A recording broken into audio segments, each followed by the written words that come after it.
என் அன்புக்கும் பாசத்திற்கும் உரிய நண்பர்களே, தொலைக்காட்சி நேயர்களே, முதற்கண் உங்கள் எல்லாருக்கும் புத்தாண்டு வாழ்த்துக்களை மகிழ்ச்சியோடு தெரிவித்துக் கொள்கிறேன்.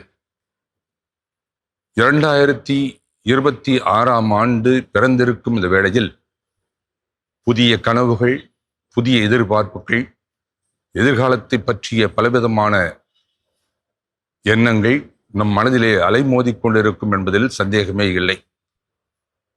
கண்டிப்பாக இந்த வருடம் நம் அனைவருக்கும் நம்பிக்கையின் வருடமாக இருக்கும் என்பதில் சந்தேகமில்லை. கடவுள் நம் ஒவ்வொருவரையும் இந்த புத்தாண்டு தினத்தில் ஆசீர்வதிக்க இருக்கிறார். எல்லாருடைய தேவைகளையும் நிறைவு செய்ய அவர் காத்திருக்கிறார். குறிப்பாக இந்த வருடத்தின் முதல் நாளில் தேவதாயினுடைய விழாவை நாம் கொண்டாடுகிறோம். இறைவனின் தாய் என்ற மாபெரும் திருவிழாவை வருடத்தின் முதல் நாள் திருச்சபை நமக்கு கொடுத்திருக்கிறது.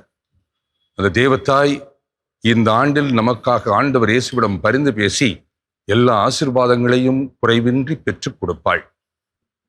வேலைக்காக தேடிக்கொண்டிருப்பவர்கள், படிப்பிலே ஆர்வமாக இருக்கிறவர்கள், வாழ்க்கையில் பலவிதங்களிலே நொடிந்து போயிருப்பவர்கள், மனச்சோர்வுற்று இருப்பவர்கள், குடும்ப பிரச்சனைகளால் பாதிக்கப்பட்டவர்கள், வெளிநாடுகளிலே இருப்பவர்கள், உள்நாடுகளிலே இருப்பவர்கள், பலவிதமான குழப்பங்களோடும் கேள்விக்குறியோடும் இருப்பவர்கள், அத்தனை பேருக்கும் ஆண்டவர் இயேசு இந்த புத்தாண்டில் புது வாழ்வை கொடுக்கவிருக்கிறார்.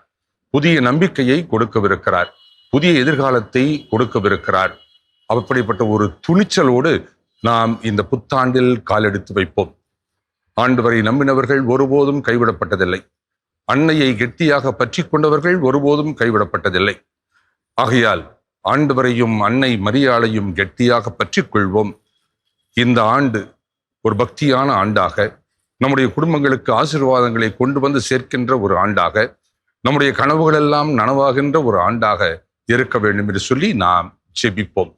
நானும் என்னோடு இருக்கிற அனைத்து மக்களும் உங்கள் ஒவ்வொருவருக்காகவும் சிறப்பாக ஜெபிக்கிறோம். God bless you.